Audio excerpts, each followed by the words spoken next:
सिंहासन पर बैठने के लिए राजा भोज ने जैसे ही अपना कदम आगे बढ़ाया, वैसे ही 24वीं पुतली करुणावती ने उन्हें रोक दिया। 24वीं पुतली ने कहा कि यह सिंहासन तुम्हारे लिए नहीं है। पहले मैं तुम्हें राजा विक्रमादित्य के गुण व कौशल से जुड़ी एक कहानी सुनाती हूं। उसके बाद तय करना कि आप इस सिंहासन पर बैठने योग्य हैं या नहीं। और फिर 24वीं पुतली ने कहानी सुनाना शुरू किया। राजा विक्रमादित्य अक्सर अपनी प्रजा का हालचाल जानने के लिए रात में रूप बदलकर राज्य भर में घूमा करते थे। राज्य के चोर डाकू भी जानते थे कि महाराज भेष बदलकर घूमते हैं, इसलिए वो अपराध करने से घबराते थे। राजा विक्रमादित्य भी चाहते थे कि उनके राज्य से अपराध पूरी तरह से खत्म हो जाए और उनकी प्रजा रात को चैन से सो सके। इसी प्रकार एक रात महाराज भेष बदलकर अपने राज्य में घूम रहे थे। चलते चलते उन्हें एक भवन के बाहर रस्सी लटकी हुई नजर आई।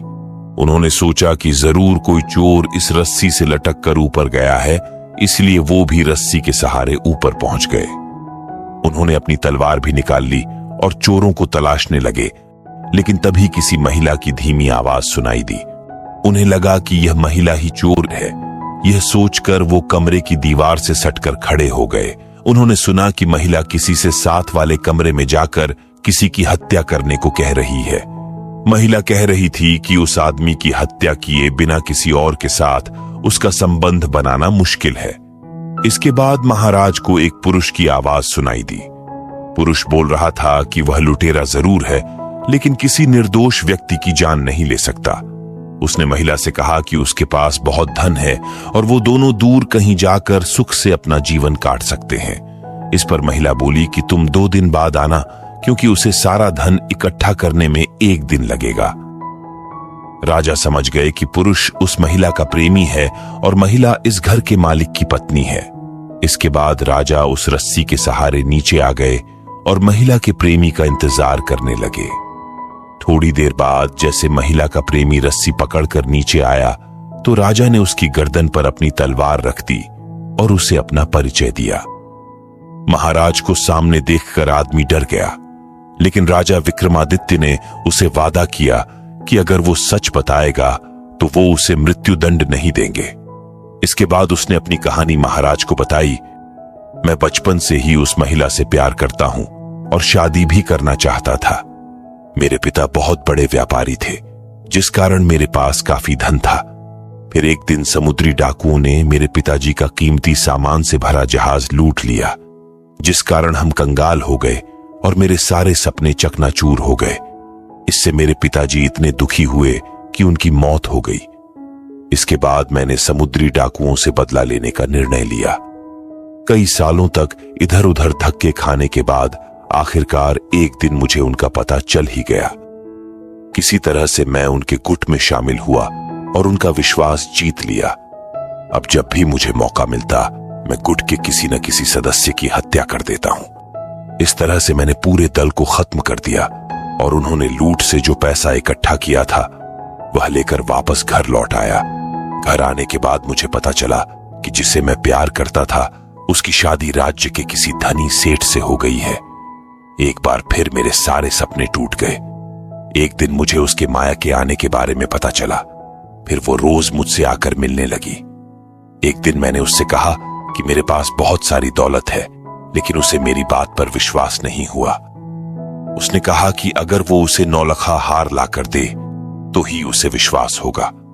आखिरकार मैं उसकी बात मानकर 9 लखा हार ले आया, लेकिन तब तक वो अपने पति के घर लौट गई थी। आज जब मैंने 9 लखा हार लाकर उसे पहनाया तो उसने अपने पति की हत्या करने के लिए मुझे उकसाया, लेकिन मैंने करने से मना कर दिया, क्योंकि किसी निर्दोष की हत्या करना बहुत बड़ा पाप है। राजा विक्रमादित्य ने सच बोलने पर उसकी तारीफ की और समुद्री डाकुओं का सफाया करने के लिए उसे शाबाशी दी। साथ ही अपनी प्रेमिका की चतुराई नहीं समझ पाने के लिए उसे डांटा। राजा विक्रमादित्य ने कहा कि सच्ची प्रेमिकाएं प्रेमी से प्रेम करती हैं, उसकी दौलत से नहीं। साथ ही 9 लखा हार मिलने के बाद अपने पति की हत्या के लिए उसे उकसाया। ऐसी निर्दय तथा चरित्रहीन महिला से प्रेम हमेशा विनाश की ओर ले जाता है।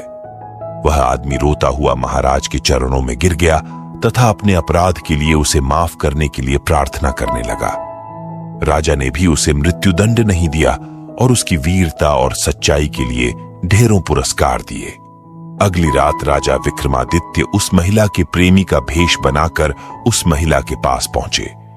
उनके पहुंचते ही महिला ने सोने के आभूषणों से भरी एक थैली उनके सामने रख दी और कहा कि उसने सेठ को विष खिलाकर मार दिया है। जब राजा कुछ नहीं बोले तो महिला को शक हुआ और उसने उनकी नकली दाढ़ी मूंछ नोच ली।